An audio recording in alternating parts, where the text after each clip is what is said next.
Halo kawan-kawan semua. Selamat pagi, selamat siang, selamat malam dimanapun Anda berada.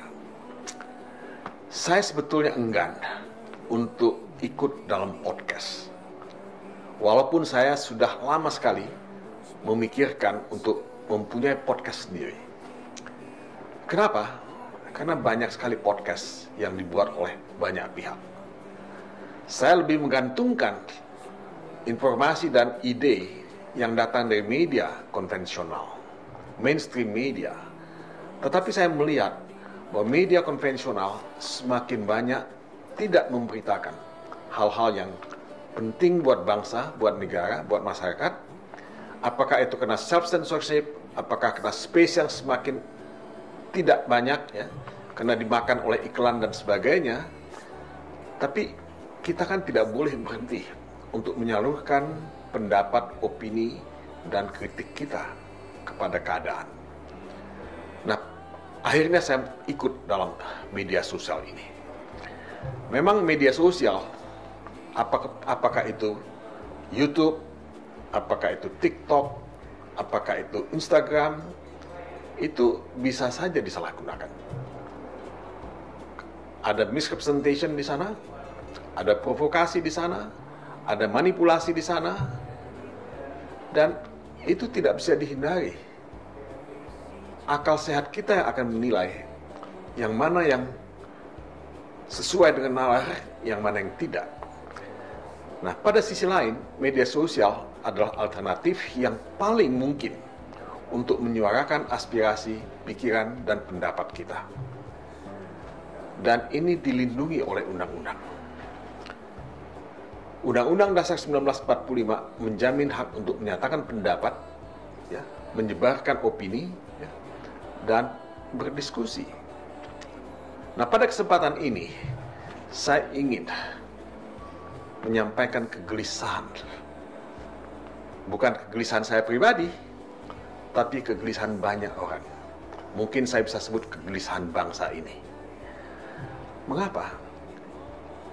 Kita banyak melihat kebijakan publik yang mengecewakan, yang melukai rasa keadilan. Apakah itu di gedung DPR di Senayan? Apakah itu di instansi pemerintahan? Apakah itu di kantor gubernur? Apakah itu di kantor bupati? Nah, ini semua tidak bisa didiamkan. Kita harus menyatakan sesuatu mengenai hal ini.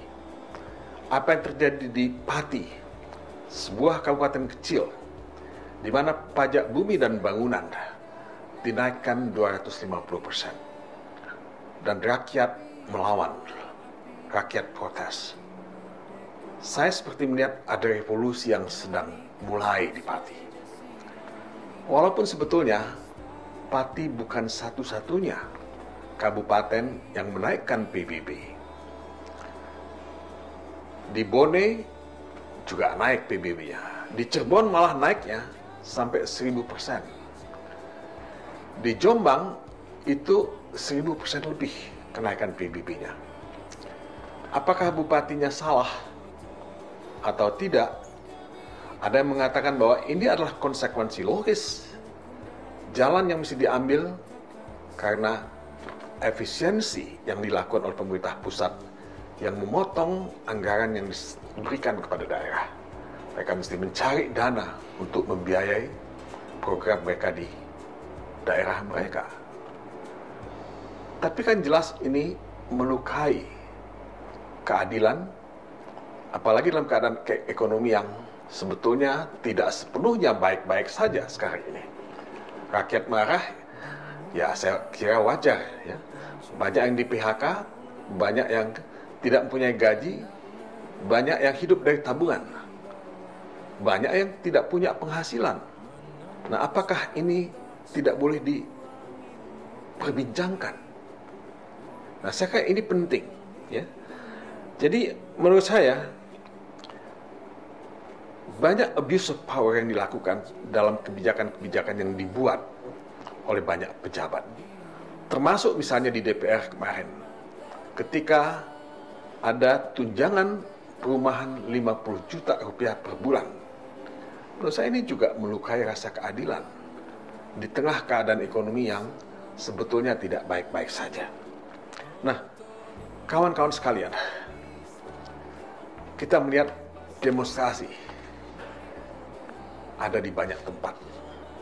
Bukan saja di Jakarta, ada di Bandung, ada di Medan, ada di Semarang, ada di Yogyakarta, ada di Surabaya, ada di Sulawesi. Mungkin di tempat-tempat lain juga. Nah, saya melihat demonstrasi itu genuine. Banyak yang punya concern dan tidak melihat outlet untuk menyampaikan pendapat mereka. Banyak yang tidak tahu hendak kemana. Nah, tapi mungkin saja ada yang menyusup dalam demonstrasi itu. Mungkin saja ada yang memprovokasi. Mungkin saja ada yang memang ingin menimbulkan kerusuhan. Saya punya pengalaman pada tahun 1974 dalam peristiwa Malahari.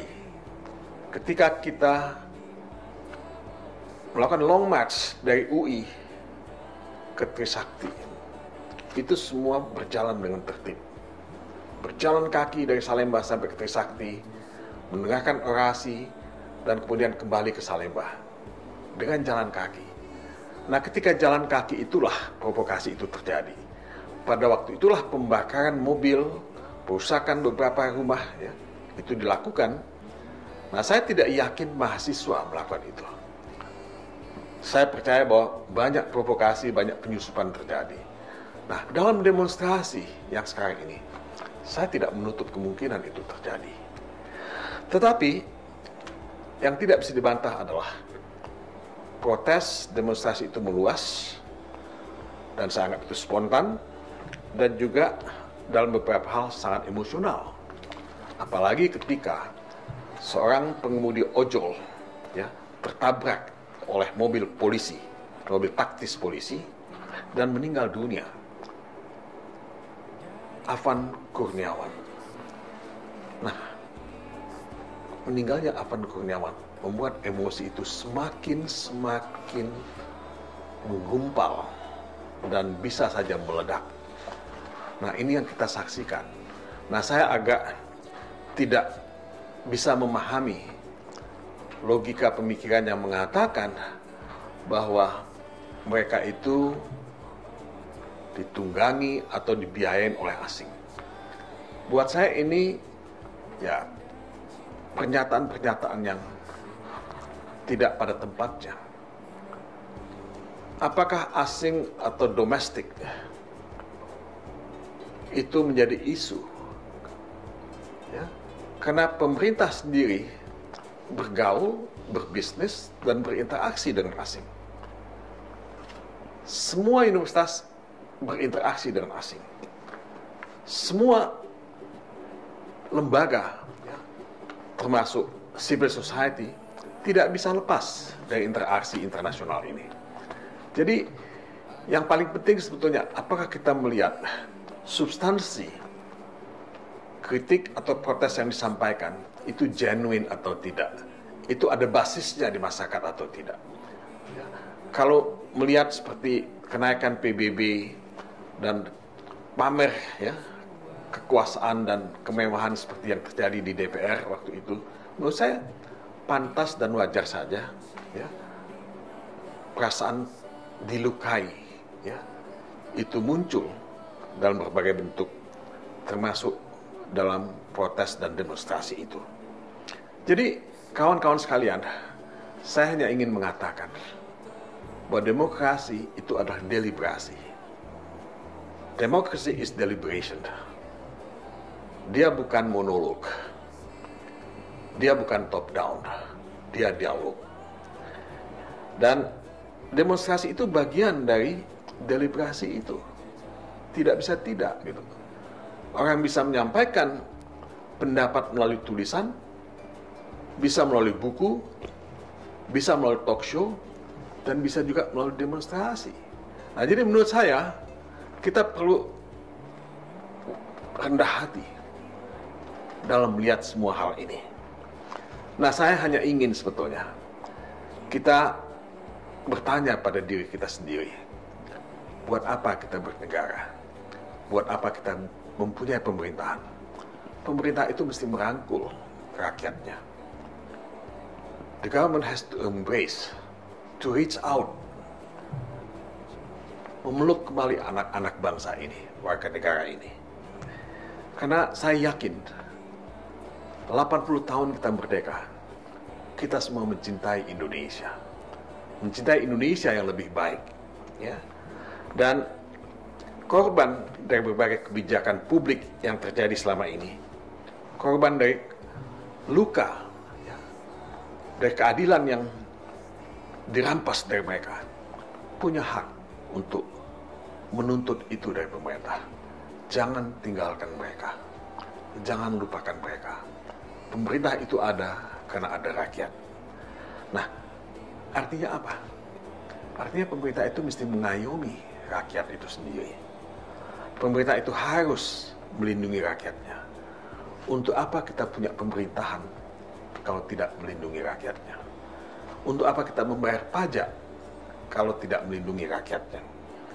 Dan adalah pada tempatnya dan sah saja kalau pemerintah melakukan otokritik, melakukan self-correction. Ya. Sudahkah pemerintah memberikan yang terbaik bagi rakyatnya? Ini pertanyaan kunci kita. Kalau kita ingin melihat keadaan sekarang ini, demonstrasi itu terjadi adalah karena tumpukan frustrasi dan tumpukan depresi yang ada pada hati rakyat kita, yang sebetulnya tidak punya outlet. Mungkin mereka merasa bahwa mereka yang duduk di Senayan sana tidak mewakili mereka, walaupun dalam pemilihan umum mereka dipilih, tapi apa yang mereka lakukan mungkin tidak semuanya mewakili suara hati rakyat yang mereka wakili. Nah, ini mungkin ya hal-hal yang perlu kita renungkan kembali sebagai bangsa dalam menyikapi keadaan sekarang ini. Saya tahu bahwa ada hal-hal yang lain yang bisa dimasukkan dalam analisa ya, untuk melihat keadaan ini, tapi saya ingin berhenti tanpa meluaskan, tanpa memperpanjang ya talk show ini ya, atau perbincangan ini, karena sudah waktunya kita menundukkan kepala kita, bertanya kepada hati kecil kita, are we doing the right things for the nations?